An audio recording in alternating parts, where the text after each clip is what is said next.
Vivimos en tiempos muy peligrosos, difíciles y de mucha confusión. Por esa razón, nuestro compromiso es llevarte el mensaje que traiga alivio, paz, pero que sobre todo te conduzca por el camino de rectitud y de vida eterna. Y eso únicamente lo consigue el Evangelio glorioso de nuestro Señor Jesucristo. Que el Señor crezca cada día más en ti y que este mensaje contribuya para eso. Si al final te ha gustado, deja tu me gusta, compártelo y suscríbete a nuestro canal. Y bueno, nos vemos la próxima. Que Dios te bendiga. Pero todavía estamos en 2023, ¿no es verdad? Tú y yo no hemos todavía terminado este año. Le quedan a este año unas horas todavía para que llegue a su término. Y yo creo que en estas últimas horas del año, aquí juntos como la iglesia de Cristo, como el cuerpo de Cristo, Dios todavía tiene algo para hablar a nuestras vidas. Yo no sé si tú lo crees así. No simplemente porque vaya a hablar a través de esta palabra exclusivamente, pero bueno, es bien oportuno y necesario que sí Dios hable a través de la palabra que es ministrada en la iglesia local.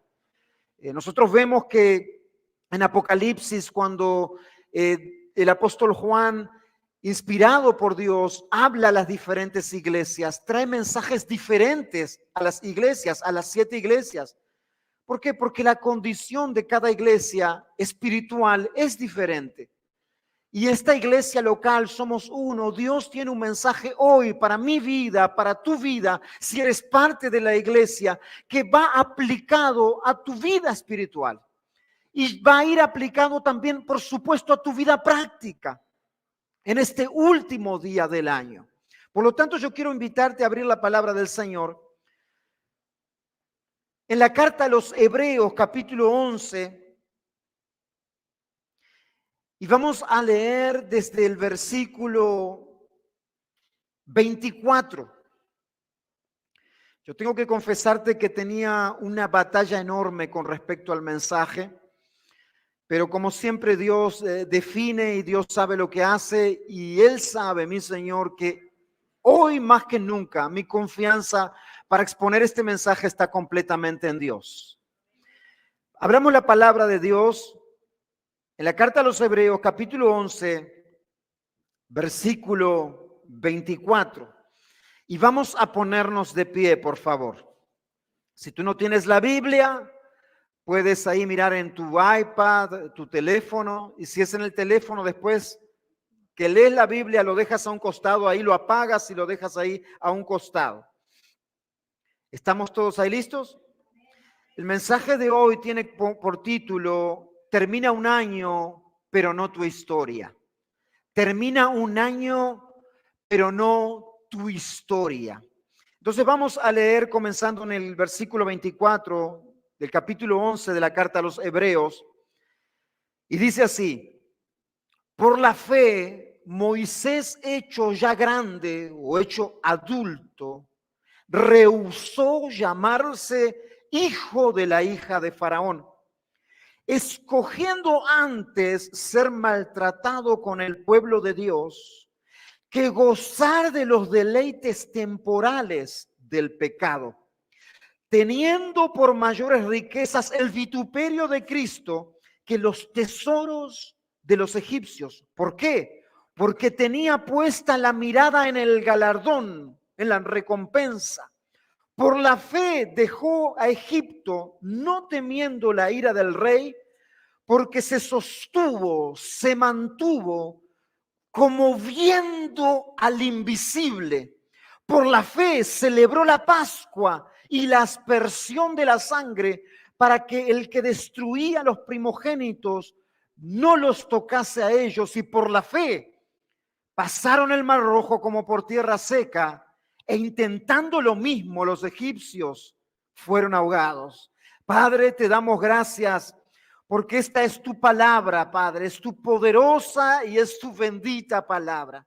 Y estamos aquí en este último día del año, Señor, en tu presencia, como tu iglesia, como tu cuerpo, confiando totalmente en ti. Y quiero pedirte, Señor, que seas tu espíritu Que sea tu palabra ministrando mi vida y ministrando la vida de cada uno que estemos aquí. Te ruego que no quede nada más, oh Señor, o que no sea un mensaje de hombre, sino que sea lo que es palabra de Dios para la vida, para el alma de todo aquel que la necesita. Te ruego, Señor, que tú operes de acuerdo a tu voluntad y que tú, Cristo, seas glorificado por los siglos de los siglos. Amén y amén. Si nosotros puedes tomar ahí tu asiento, tu lugar. Si nosotros vemos aquí y nos quedamos con únicamente estos versículos de la vida de Moisés, rápidamente podríamos percibir o quedar con la idea que la vida de este hombre fue un completo éxito, que la vida de este hombre estuvo totalmente marcada por momentos gloriosos y momentos notorios. Y es justamente lo que nos trata de infundir este capítulo de los Hebreos, el capítulo 11, el conocido como el Salón de la Fama de los héroes de la fe. Es lo que trata de infundir, pero cuando nosotros vemos esto, aquí estamos viendo ya del otro lado de la historia. Cuando todo fue culminado, el autor de los Hebreos nos está contando inclusive ya desde el otro lado de la historia, desde el lado del nuevo pacto, del lado de la gracia, y puede ver con ojos totalmente diferentes todo lo que Moisés vivió y atravesó. Y sin ninguna duda nosotros llegamos a la conclusión que por supuesto que la vida de Moisés fue un total éxito, porque también lo vemos desde este lado.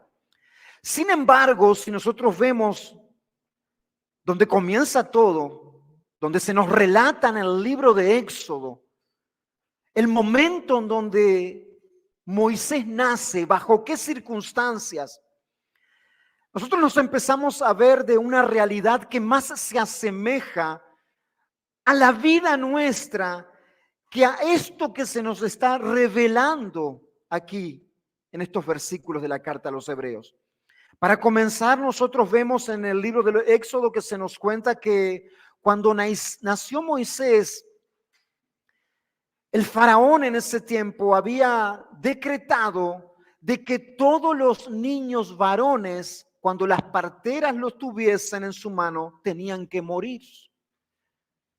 Porque Faraón tuvo temor, tuvo miedo, porque los hijos de los hebreos se estaban multiplicando enormemente y Faraón dijo, no sea que llegue el momento que crezcan tanto, que se hagan tan poderosos y se vayan libres y no podamos tenerlos más como aquellos que nos sirven a nosotros. Entonces, si tú conoces un poco la historia, sabrás que las parteras hebreas decidieron no hacer caso a lo que Faraón decía y cuando nacían los niños no los mataban los varones. Mas Faraón se da cuenta de que esto estaba ocurriendo y las parteras inventan una historia. Dicen, bueno, cuando lo que pasa es que no los podemos matar porque cuando vamos a atender a las mujeres hebreas son tan fuertes que ya tienen el niño rápidamente sin ninguna ayuda. Entonces Faraón dice, bueno, lo que voy a hacer entonces es ahogar a todos los niños varones y dejar viva a las niñas. Y en ese entorno es que nace Moisés. Y sus padres, nos cuenta la historia, y si lo podemos leer en el versículo anterior, en el versículo 23 también, cuando se nos comienza a hablar de Moisés, en el versículo anterior que leímos, dice que por la fe Moisés cuando nació, ¿qué pasó? Fue escondido por sus padres por 3 meses porque lo vieron niño hermoso. Yo sé que esto tal vez identifica a muchos de los que están aquí esta tarde, que dirían, bueno, si hubiese sido yo Moisés o mujer, a mí también me hubiesen guardado de la misma manera y tú estás en tu derecho, no hay ningún problema. Pero aquí se nos cuenta la historia de que si vemos la historia de Moisés, tuvieron que dejarlo en un cesto en el río, y cuando lo ve la hija de Faraón, ve a este niño, se queda con él. Y la hija de Faraón, a no querer criar a este niño, tomar ese trabajo, trae una mujer hebrea para criarlo. Y resulta que esta mujer hebrea que trae es nada más y nada menos que la madre de Moisés. Entonces nosotros vemos aquí una niñez muy accidentada. Un niño que tuvo que ser abandonado porque si no moriría. Criándolo su madre, la cual no podía decir que era su madre. Y luego de eso, después, cuando crece un poco más, se lo tiene que devolver a la hija de Faraón porque ahora sí ya quería tenerlo. Y ahí Moisés vuelve para la familia o se establece concretamente en la familia de Faraón. Pero eso no termina ahí. Porque luego cuando Moisés crece, él ve que están maltratando a los hebreos y él en un momento de impulso mata a un egipcio y por miedo a lo que le fuese a suceder, él se va de Egipto y huye al desierto. En el desierto se encuentra con Dios mediante una zarza ardiente donde lo habla y sabemos la historia de Moisés cuando Moisés dice, ¿cómo yo voy a ir delante de Faraón si ni siquiera puedo hablar correctamente? Y ahí vemos lo que Dios hace y Dios lo manda delante de Faraón, delante del poder más grande de ese tiempo, a pedirle y a exigirle a Faraón que deje ir a su pueblo. Entonces vemos que la historia de Moisés, si la vemos de este lado, podremos decir que únicamente hubieron logros, victorias y conquistas. Pero sin embargo, nosotros vemos que en la vida de Moisés se parece bastante a la vida de cualquier persona común y corriente. Pero sin embargo, hubieron algunas diferencias, pero una diferencia sobre todo, que marcó de manera total y rotunda que la vida de Moisés fuese a los ojos de Dios y a los ojos de aquellas personas que caminan con Dios como nosotros, un rotundo y un total éxito. ¿Cuáles fueron aquellas cosas que nosotros vemos en Moisés que necesitamos también nosotros para que de aquí a un tiempo, para de aquí a unos años o las futuras generaciones hablen de nuestras vidas y puedan hablar de nosotros, que si bien nuestra vida fue una vida común, fue una historia normal, el final y la conclusión de todo eso real fue un rotundo éxito? Y bueno, nosotros vemos aquí que lo fundamental en Moisés, con lo cual comienza este pasaje y este versículo, es que se nos dice por la fe. La fe es la confianza, hablando espiritualmente y hablando cristianamente, la confianza en Dios. Es la convicción de que aquello que Dios dice y determina, aunque yo no lo entienda y no logre ver el escenario completo, es lo mejor que debo de seguir. Y es ahí donde yo descanso. La fe. Es en aquellas circunstancias en donde nosotros tal vez comenzamos a ver situaciones en nuestra vida y tal vez vemos que la manera de resolverles, el modo, presta atención aquí, el modo de proceder, la manera de decidir mejor, es tal vez la que a mí me parece, es tal vez la que mi amigo me ha aconsejado, hasta tal vez puede parecer la más lógica y es la más lógica. Hasta tal vez puede ser la más razonable para todos y tal vez sea la más razonable. Pero la fe es que aunque no sea la más lógica y no sea la más razonable, si es la dirección que está Dios dando, si es el principio por el cual Dios me está diciendo que debo de regir mi vida, todas las otras quedan descartadas y mi vida descansa en esa. Yo decido en base a eso. Hoy, por ejemplo, la manera más fácil a veces de solucionar una circunstancia o un problema es abandonando, es dejando. Por eso hoy vemos realmente que el abandonar la familia no es algo que inclusive se ha tomado como la gran cosa. ¿Por qué? Porque para muchos, en su entender, es la mejor solución. Hoy muchos hasta deciden, bueno, no nos vamos a quedar juntos solo por los hijos. Y hasta por los hijos debería ser algo suficiente para uno permanecer juntos.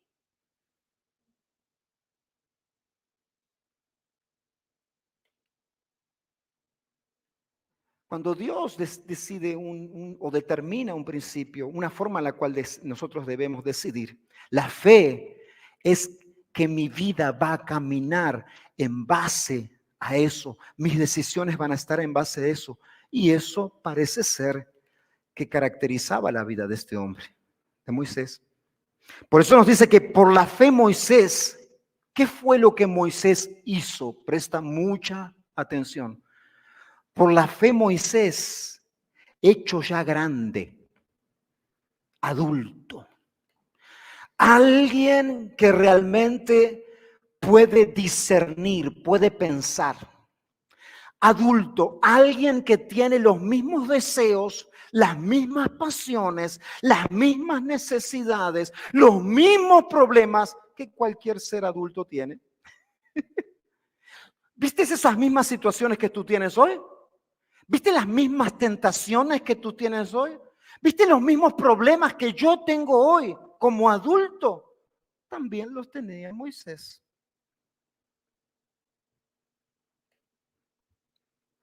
Pero se nos dice que por la fe, siendo ya adulto, él rehusó llamarse hijo de la hija de Faraón. ¿Qué esto significa? ¿Verdad? No es que únicamente significa, no, yo no quiero tu apellido. No.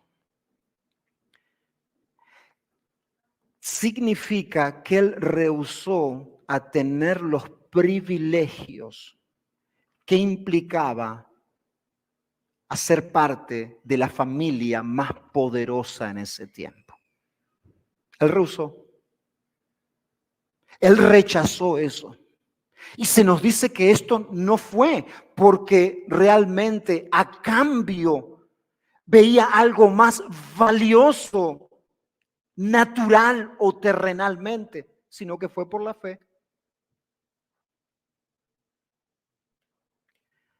Y en lugar de eso, no es que rehusó únicamente el beneficio de hacer parte de la familia más poderosa de ese tiempo, sino que se nos dice aquí, en lugar de eso, escogió antes ser maltratado con el pueblo de Dios que gozar de los deleites temporales, lo llama aquí, del pecado. No es la misma forma en la cual se toma en el momento donde se estaba viviendo eso, en Éxodo, cuando literalmente Moisés está en la casa de Faraón. Se le llama pecado aquí en este momento. Pero a la luz del Nuevo Testamento, Egipto representa los placeres de este mundo. Egipto representa los placeres del pecado. Todos los beneficios, el placer que implica eso. Mas dice aquí que él rehusó a ser llamado hijo de la hija de Faraón y antes de eso escogió ser parte del pueblo que estaba siendo maltratado. En lugar de gozar de los deleites temporales de ser hijo de la hija de Faraón. Y esto a nosotros nos hace ver algunas cosas. Que cuando nosotros decidimos confiar en Dios, caminar en fe, esto no es algo que simplemente se siente, sino es algo que va que lleva como consecuencia una acción, el hacer algo. El rehusarse de aquellas cosas que tal vez son consideradas para muchos beneficios, para muchos el deleite, para muchos tal vez esas cosas son consideradas el vivir la vida verdaderamente. Pero que para los ojos de Dios y el estándar de Dios son pecado. Y por lo tanto, si son pecado, no producen felicidad, sino lo que traen es muerte. Él decide rehusar los beneficios temporales que trae el pecado. Y aquí nosotros vemos realmente algo que es importante que tomemos en cuenta nosotros. Si es que nuestra historia va a ser marcada o continuará siendo marcada por sucesos que son reconocidos delante de Dios y delante de aquellas personas que caminan con Dios como éxito para nuestra vida, si eso es lo que yo quiero, mi fe va a involucrar que yo renuncie, que yo rehúse, que yo rechace aquellas cosas que son consideradas pecado, que son consideradas normales, que tal vez a mi entender o al entender común no tienen nada de malo, porque son temporales y nada bueno van a traer. Y en lugar de eso, hacer aquello que nosotros vemos que hizo aquí Moisés, que en lugar de eso, él rehusó esto.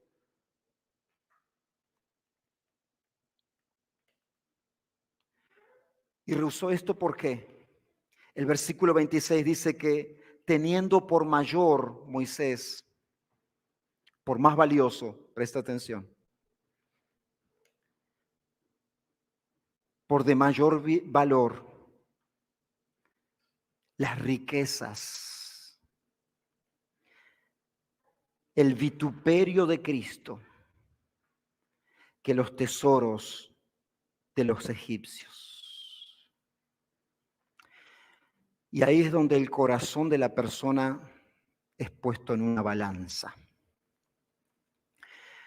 Ahí es donde se ve qué es lo que pesa más en la persona. Aquí nosotros vemos que por un lado Moisés tiene los beneficios de ser el hijo de la familia más rica, más poderosa de todo el mundo conocido. El poder tener todo, el poder decir no me voy a privar de nada, eso por un lado. Pero por otro lado, las riquezas del vituperio de Cristo. ¿Qué significa esto? Las riquezas de ser hijo de Dios. Las riquezas de ser discípulo, discípula de Cristo. Las riquezas de tal vez no estar gozando de todo lo que el mundo tal vez llama goce y deleite, pero estar gozando de las riquezas en gloria que me tiene para mí mi Señor. El poder estar gozando el hecho de que tú tienes la capacidad, tienes la libertad de poder decir no a aquello que es desagradable delante de los ojos de Dios. Que no estás esclavizado, que no estás atado, que no estás arrastrado y conducido únicamente por tu deseo, por tu carne, porque tú tienes la libertad que aunque tu carne te pida todos esos deseos, aunque ella se deleite en eso y quiera empujarle, no, tú tienes la libertad y tienes el poder, porque sabes que tu mayor riqueza no está en eso, sino que tu mayor riqueza es ser llamado hijo de Dios. Tu mayor riqueza no está en los deleites que todos pueden considerar deleite. Tu mayor riqueza y deleite está en ser hecho hijo de Dios y ser discípulo, discípula de Cristo.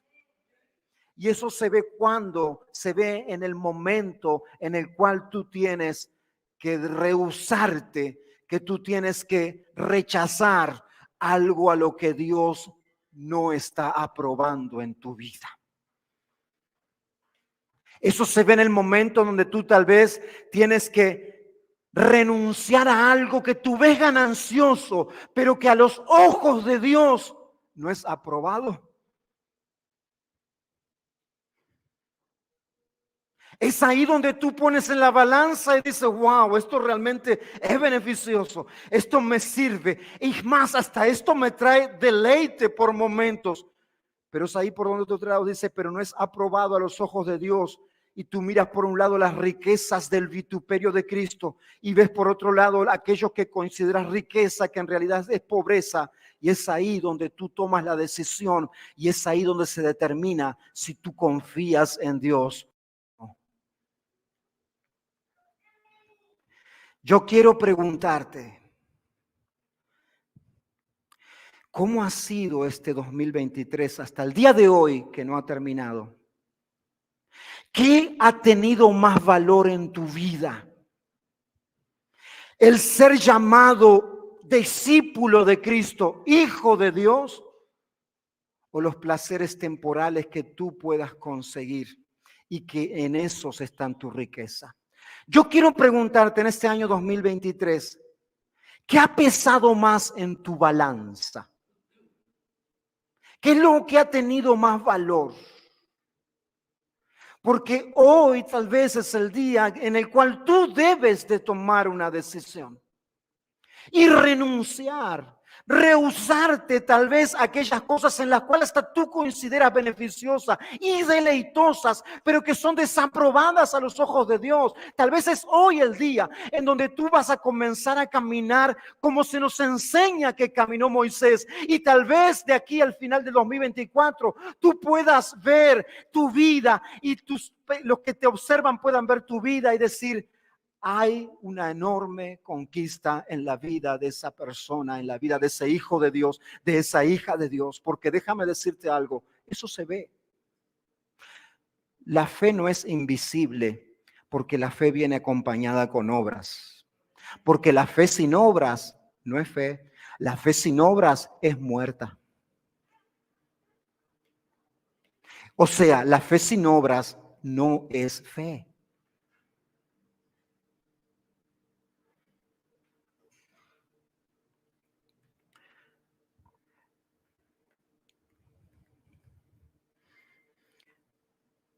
¿Por qué fue que Moisés consideró más valioso? Era de mayor riqueza, de mayor tesoro, los vituperios de Cristo. Él no veía a Cristo. Cristo no se había presentado todavía. Pero aquí se nos dice como que para él los vituperios de Cristo eran más valiosos. Porque tenía puesta, como nos dice en el versículo 26 al final, puesta la mirada en el galardón. Puesta la mirada en el premio final.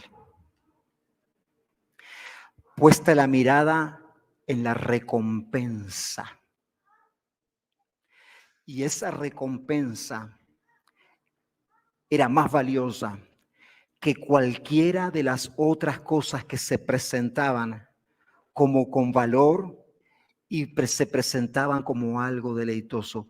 El mirar el galardón, el mirar la recompensa, te va a animar a decidir y a actuar en fe.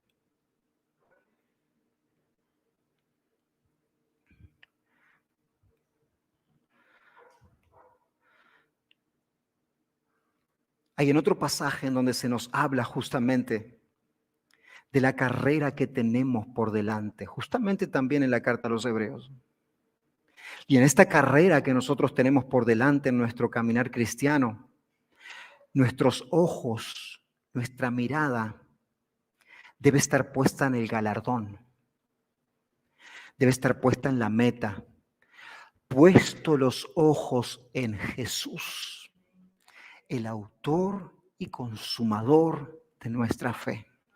Moisés persiste, o Moisés tuvo como más valor aquello por lo cual era considerado por Dios que por los hombres, porque tenía puesta su meta, ojos en el galardón, en el premio, en la recompensa. Presta atención. Y su recompensa, su galardón, no era ser el hijo de la familia más poderosa y rica de ese tiempo. Su premio y su galardón estaba en el propósito de Dios que tenía para su vida y que Dios cumpliese todo lo que tenía con él. Eso nos lleva a cuestionarnos algo a nosotros.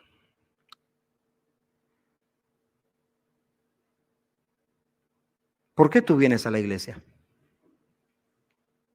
¿Con qué meta? ¿Cuál es tu propósito? ¿Cuál es tu objetivo? ¿Cuál es el galardón que tú esperas recibir? ¿Cuál es la recompensa?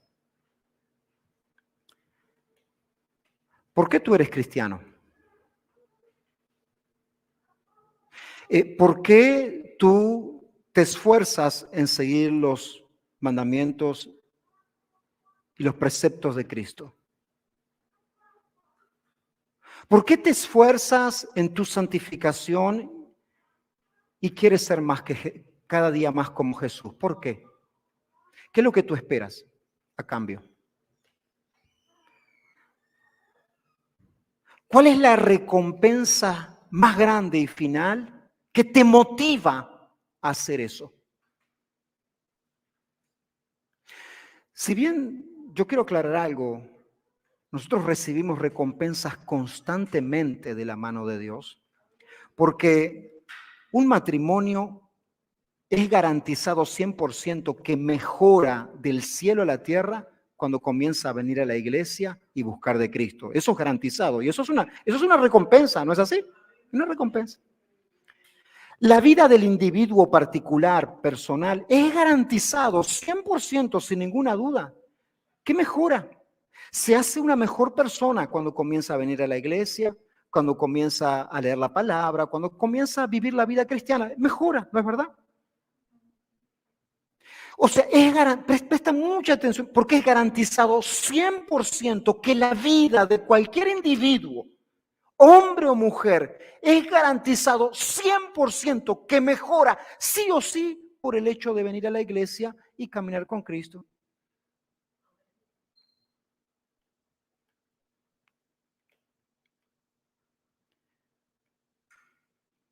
Esas son recompensas. Son galardones. Pero esa no es la recompensa que te va a sostener en tu caminar cristiano en el medio de todas las dificultades, en el medio de todos los desiertos, las pruebas y las luchas que tenga que pasar. Tampoco va a ser esa la recompensa que te va a sostener cuando tú tienes que decidir en fe, contrario tal vez a lo que tú consideras más beneficioso. No, esa no va a ser. El galardón, la recompensa, la cual habla Moisés y la cual la palabra de Dios, Dios mismo, nos lleva a nosotros mantener siempre su mirada aquí. La mayor galardón y recompensa no está de este lado del cielo, mis amados hermanos. Por eso Jesús dice, no hagáis tesoros en los cielos, en la tierra, donde el ladrón roba, el orín corroe. No pongas toda tu energía, toda tu vida a construir algo de este lado del cielo únicamente. No gastes todos tus años, no gastes todo tu ser únicamente a los años que vas a estar aquí a construir algo aquí. Haz tesoro en los cielos, donde el ladrón no roba, ni la polilla corrompe. Haz tesoro en los cielos, porque ahí esos son eternos. Y ese es el galardón, es la eternidad, que llegará el día en donde Dios redimirá reunirá toda la creación y seremos resucitados juntamente con Cristo, con cuerpos glorificados y viviremos eternamente con el Señor en cielo nuevo y tierra nueva de una vez y para siempre. Que viviremos ya en un lugar y en una estación donde ya no hay llanto, donde no hay dolor, donde no hay traición. Ese es el galardón final, que de repente aquí te toque pasar por diferentes pruebas, circunstancias, luchas y veas pequeños galardones. Ese, no te preocupes, no es la recompensa. El premio mayor se encuentra del otro lado del cielo, en la ciudad de Dios. Pero ¿sabes qué? Nosotros aquí, el cristiano de este milenio, quiere ver recompensas ahora.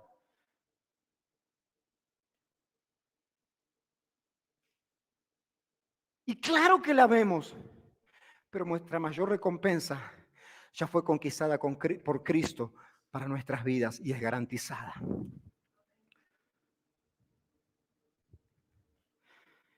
Mira lo que nos dice aquí, también por la fe. Él rehusó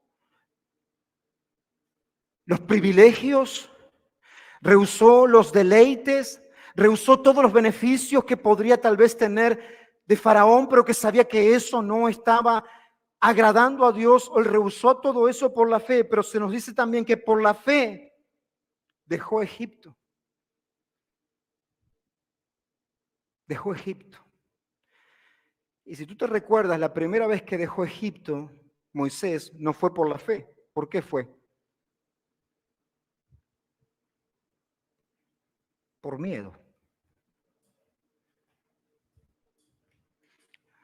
Porque había matado a un egipcio. Él se va de Egipto al desierto, pero no por la fe. Su primera vez él se va por miedo. Pero aquí nos dice que hay una segunda vez. Y que en esa segunda vez no fue por miedo que abandonó Egipto. Esa segunda vez que Moisés abandona Egipto, que deja Egipto, que deja ese lugar, es por la fe.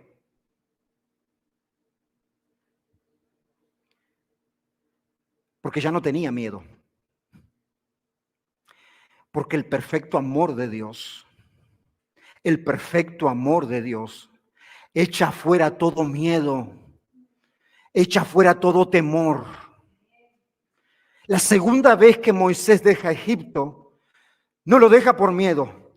Es más, lo deja porque no temiendo la ira del rey, la ira del faraón, aquel que solamente con decir podía hacer que la vida de Moisés fuese la vida peor y más terrible que pudiese existir. Pero mismo así, Moisés no tuvo miedo por la fe. No temiendo, dice, a la ira del rey, porque se sostuvo Moisés. Aquí nosotros vemos algo. Que cuando caminamos con Dios, que cuando Dios es aquel que no únicamente está en nuestras vidas, sino cuando decidimos por la fe en nuestras vidas, Dios nos sostiene. Porque en este momento, si nosotros nos imaginamos un poquito nada más, lo más lógico, lo más razonable para cualquier persona era el hecho de que Moisés, al presentarse delante de Faraón, el faraón era considerado en esos tiempos un semidios, o sea, como alguien casi divino, ¿verdad? O sea, el faraón no era una persona, un rey, un presidente, ni siquiera un rey de la monarquía, no. El faraón era considerado casi un ser divino. Era el Dios de ese tiempo. Ahora tú te imaginas esta situación. Moisés, quien había matado a un egipcio, ahora vuelve a Egipto y se para delante nada más y de nada menos que del hombre más poderoso del mundo conocido en ese tiempo. O sea, ni siquiera estamos hablando aquí del presidente más de la potencia más grande del mundo. No, no, no. Estamos hablando aquí la persona considerada una divinidad prácticamente más poderosa, no de un país, del mundo conocido de ese tiempo. Moisés, quien huyó al desierto por matar a un egipcio, parado delante de este hombre. Y no únicamente parado ahí, sino exigiéndole, deja ir a mi pueblo.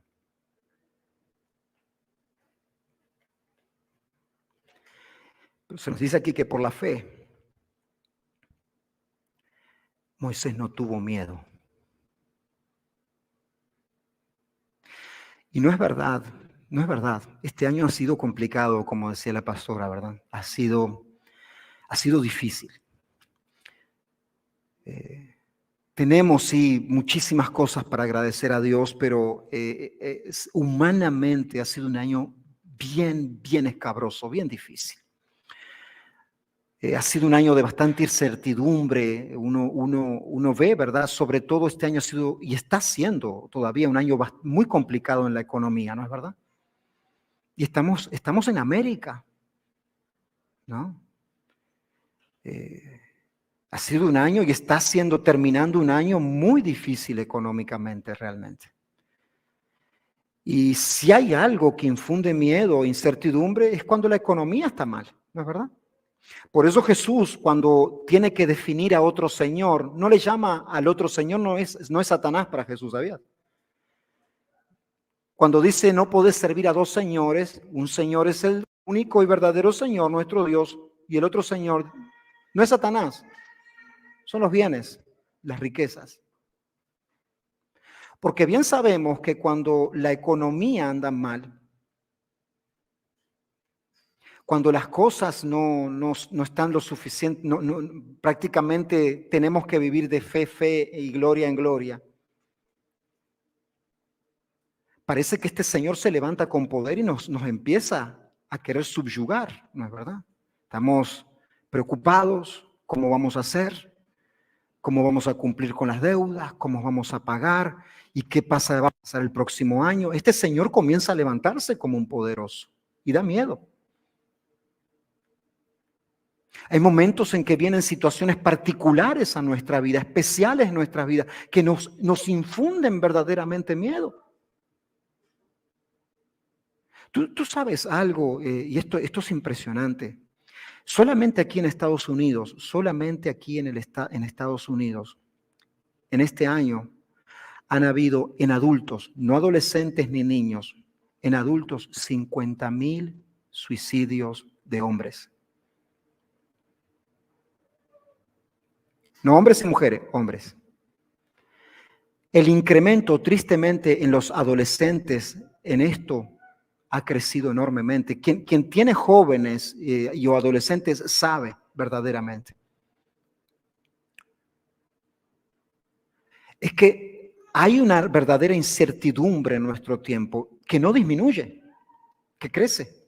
Y esta incertidumbre, sea en el área económica, sea en lo que ha de venir, sea en todas las cosas, hay personas que les infunde mucho miedo. Y por momentos el miedo los comienza a vencer. Esta era la situación de Moisés. Lógicamente, para cualquier persona en la condición que se encontraba Moisés, un asesino de un egipcio delante de Faraón, exigiéndole que deje ir a su pueblo, por supuesto que cualquiera diría que tenía miedo. Mas nos dice aquí que por la fe, por la confianza que él depositó en Dios, no tuvo miedo a la ira que pudiese tener Faraón y hacerle daño a su vida. Yo quiero decirte algo. Faraón representa el enemigo de Dios, el enemigo del pueblo de Dios. Faraón, a la luz del nuevo pacto, representa el maligno, Satanás, quien justamente toma oportunidad de las circunstancias que están ocurriendo reales en nuestras vidas, de los problemas que son verdaderos en nuestras vidas, de las circunstancias que estamos atravesando en nuestras vidas. El maligno toma oportunidad de eso, no para infundirte aliento, no para decirte que tú vas a poder salir adelante, no para decirte que todo va a salir bien. Toma oportunidad para infundirte miedo, para infundirte temor, mas el Espíritu de Dios echa fuera todo temor, y el Espíritu de Dios, el cual estaba en Moisés, había llamado a Moisés, es el Espíritu de Dios que levantó a Jesús de entre los muertos, y es el mismo Espíritu que habita en la vida de todo aquel que ha sido regenerado por Cristo. Por eso se nos dice que Moisés no tuvo miedo y se sostuvo, se mantuvo, perseveró. Porque no fue una oportunidad que fue a presentarse delante de Faraón. ¿Cuántas veces fue él delante de Faraón? 10.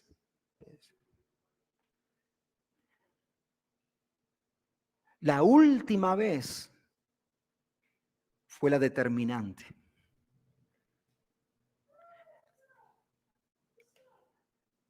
Antes de cada plaga, que fueron 10 en total, antes de cada plaga, Moisés se presentaba delante de Faraón. Faraón, deja a mi pueblo ir. Faraón decía, no. Segunda vez, deja a mi pueblo. 10 veces dice que se sostuvo, se mantuvo Moisés. ¿Cuántas veces nosotros queremos que en nuestra vida las cosas sean instantáneas? Me convierto hoy y que mi vida, el desastre que hice con mi vida, Dios lo soluciona en un mes, simplemente porque comencé a venir a la iglesia.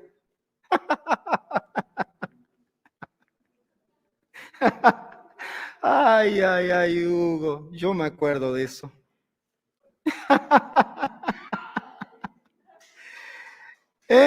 Has hecho un desastre de tu vida, Hugo. Has decidido como quisiste. Me rechazaste cuantas veces se te ocurrió y ahora comenzaste a venir a la iglesia y querés que todo de un momento a otro esté bien. Bástate mi gracia por ahora. Es increíble. Pero más increíble es que hay momentos en los cuales nosotros, cuando a veces no vemos que Dios actúa, cuando nosotros pensamos que debería de actuar, que pareciera que Dios no se está demorando mucho, en ocasiones nosotros nos volvemos inconstantes en las cosas de Dios. No nos mantenemos. No nos sostenemos. Nos volvemos caprichosos.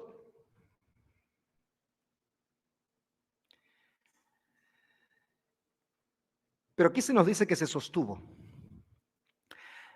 Yo no sé las situaciones particulares o familiares que has vivido en este año. No sé si eso es tal vez lo que te ha quitado el sueño estos últimos meses o te lo está quitando ahora. No sé si tal vez es una situación en tu economía o si es una situación en tu salud. No sé cuál es la situación, no sé. Pero lo único que yo sé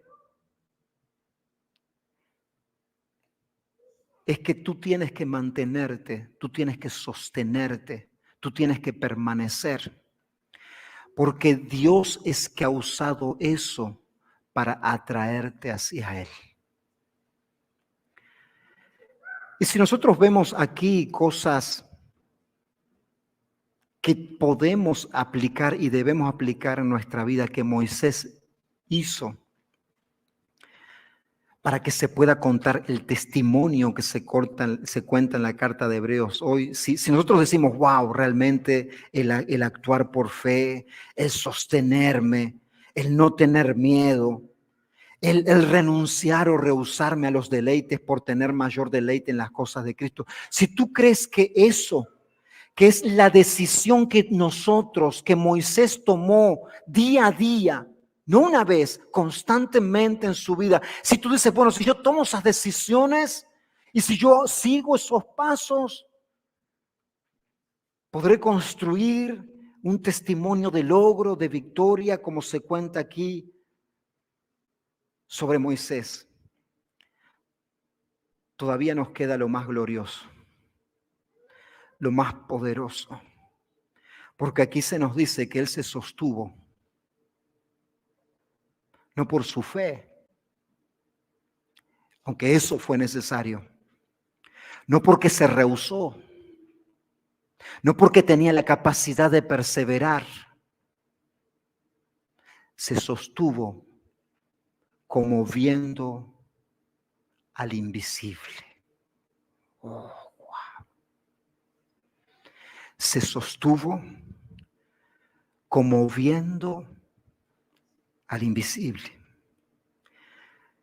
No viendo las cosas que tal vez terrenalmente pueden infundir ánimo para continuar hacia adelante, para decidir por las cosas del Señor. No viendo con los ojos naturales, se sostuvo viendo aquel que todavía no podía ver, se sostuvo viendo al Rey de Reyes y Señor de Señores, se sostuvo viendo a quien sostenía su vida, se sostuvo viendo al invisible, se sostuvo viendo a Cristo. Cristo Jesús, Dios, era quien había determinado que la vida de Moisés fuese un testimonio de fe para las próximas generaciones, en donde claro que Moisés toma una parte, Moisés es quien decide, pero es el invisible, el que sostiene a Moisés, es el invisible, el que determinó sobre la vida de Moisés cada acontecimiento que había de venir. Y es de la misma forma que nosotros debemos de sostenernos, es como ver de la forma en la cual Dios nos lleva a ver, no con los ojos naturales, sino con los ojos de la fe, viendo a nuestro Señor y Salvador, el Rey de Reyes, sentado a la diestra de Dios Padre, como viendo al invisible. Si Moisés viese únicamente con sus ojos naturales, de ninguna manera rehusaba a disfrutar de los deleites de ser el hijo de la familia de Faraón. Si Moisés viese únicamente con sus ojos naturales, de ninguna manera decidía pararse delante de Faraón. De ninguna manera veía como riqueza los vituperios de Cristo. Pero Moisés veía y se sostuvo como viendo al invisible, viendo con los ojos de la fe, viendo con los ojos que te llevan a creer que Dios no ha concluido la historia de tu vida. Dios no ha redactado la última oración de tu existencia, que todavía no está todo dicho, que aunque tus ojos naturales tal vez puedan decir, esta es la sentencia final sobre mi vida, porque no encuentro otra opción, no hay otra solución, al no ser que haga esto o esto otro, aunque tú veas de esa manera, cuando tú te sostienes como viendo al invisible, te sostienes por la promesa del Dios de tu gloria, el dijo que no te dejará, no te desamparará, que siempre estará contigo. Ya para concluir, en el segundo libro de Reyes, capítulo 6, versículo 14, se nos relata un suceso impresionante. Y se dice de esta manera: entonces envió el rey allá gente a caballo y carros. Era el rey que iba a atacar con su ejército, con su gran ejército, a los hombres de Dios. Y dice que estos vinieron de noche y sitiaron la ciudad. Y se levantó de mañana y salió el que servía al varón de Dios. Y aquí el ejército que tenía sitiada la ciudad con gente de a caballo y carros. Salió el siervo y ve que estaban totalmente rodeados, que había un gran ejército a su alrededor. Entonces su criado le dijo: ah, Señor mío, ¿qué haremos? Y él le dijo: no tengas miedo, porque más son los que están con nosotros que los que están con ellos. Pero resulta que ellos no tenían ningún ejército. Pero aquí le responde: más son los que están con nosotros que los que están con ellos. Y yo, si fuese el criado o el asistente, le diría: ¿y dónde están? Porque yo no los veo. Yo lo único que veo aquí es un gran ejército enemigo que nos tiene sitiados, nos tiene rodeados y que en cualquier momento van a acabar con nuestras vidas. Y tú me dices que más son los que están con nosotros que los que están contra nosotros. Muéstrame entonces dónde están.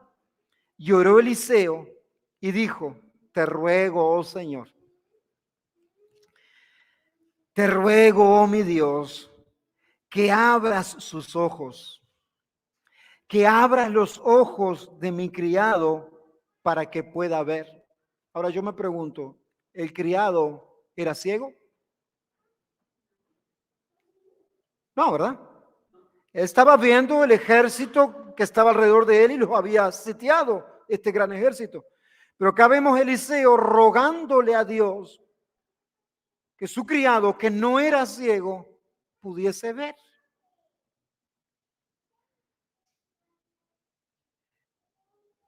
Que abra sus ojos para que vea. Entonces el Señor abrió los ojos del criado y el criado pudo ver. Y he aquí que el monte estaba lleno de gente de a caballo y de carros de fuego alrededor de Eliseo. El que verdaderamente estaba viendo no era el criado, el que verdaderamente estaba viendo era Eliseo, que podía ver aquello que únicamente puede ver quien camina con Dios. Este pasaje aquí, que se sostuvo como viendo al invisible, es poderosísimo. Porque aquí nosotros encontramos el secreto, o la respuesta, mejor dicho, a una pregunta que muchas veces nosotros nos hacemos, y es la siguiente: ¿cómo es posible? No sé si tú te has preguntado alguna vez, ¿verdad?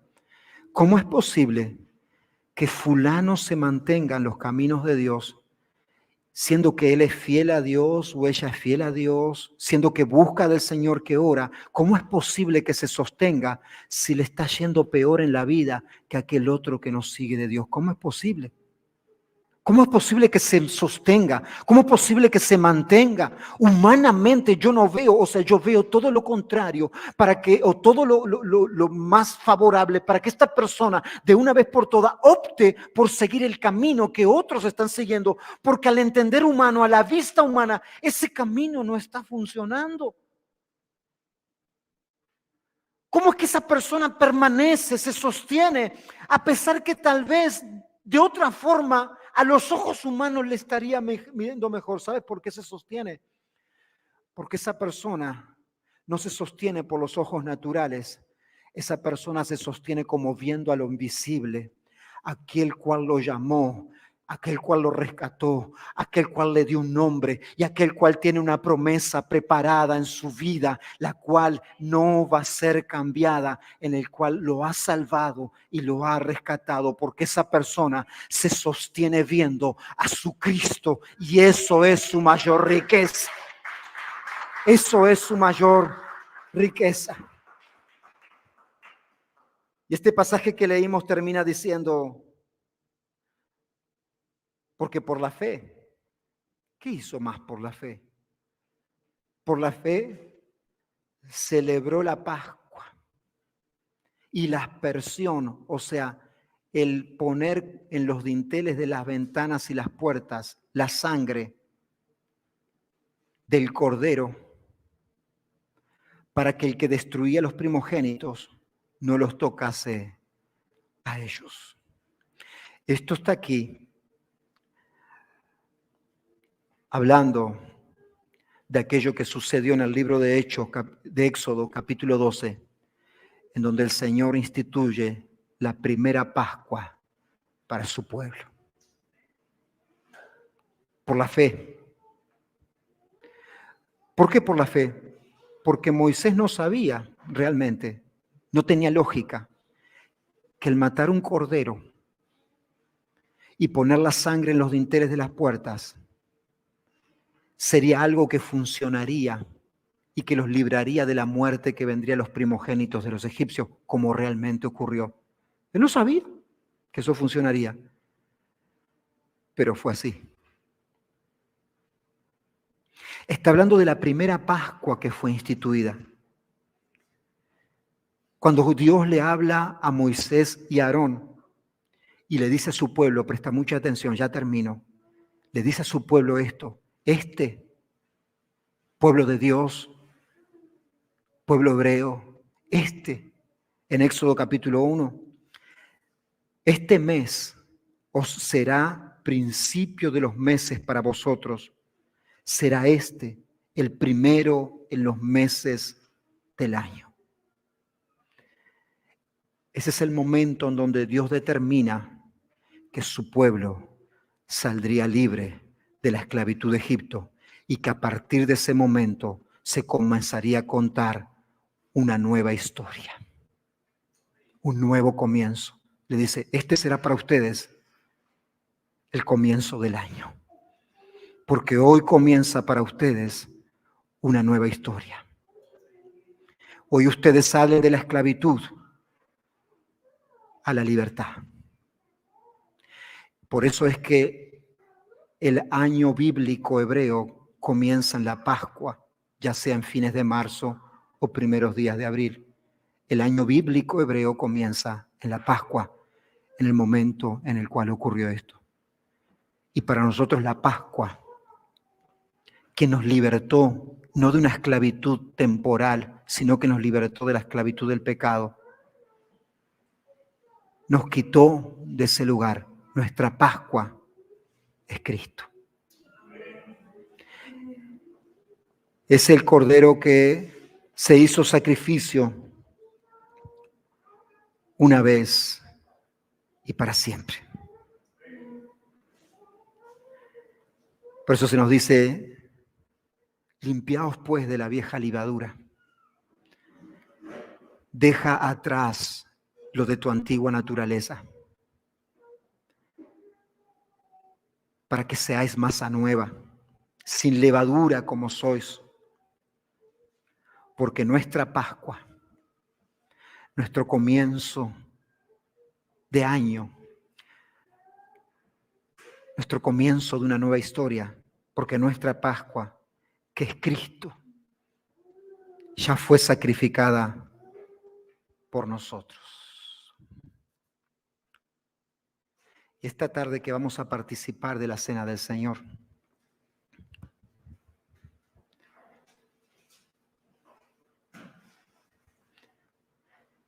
vamos a participar de la Pascua. Sí, mamá.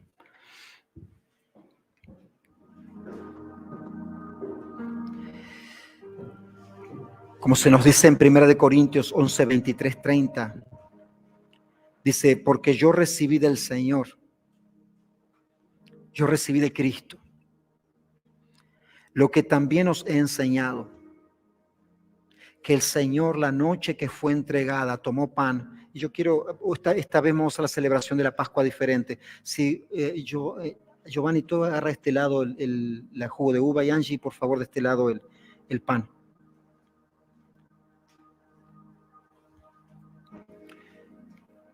Porque yo recibí del Señor que también os he enseñado, que el Señor Jesús, la noche que fue entregada, tomó pan y habiendo dado gracia, lo partió y dijo, tomad, comed, Esto es mi cuerpo que por vosotros es partido. Haced esto en memoria de mí. Asimismo también tomó la copa después de haber cenado, diciendo: esta copa es la copa del nuevo pacto, el pacto en mi sangre. Haced esto todas las veces que la bebieres en memoria de mí. Así pues, que todas las veces que comieres este pan y todas las veces que bebieras esta copa, la muerte del Señor anunciáis hasta que Él venga. La participación de la Pascua, pueden ponerse de pie, de la cena del Señor. No, Giovanni, vamos a quedarnos aquí, vamos a ser diferentes. Discúlpame que no te avisé. La participación de la Pascua, de la cena del Señor, es, junto con el bautismo, el sacramento más importante. Porque estamos nosotros participando de la Pascua, dando gracias por el sacrificio de Cristo, quien rindió su vida y derramó su sangre para perdón de nuestros pecados.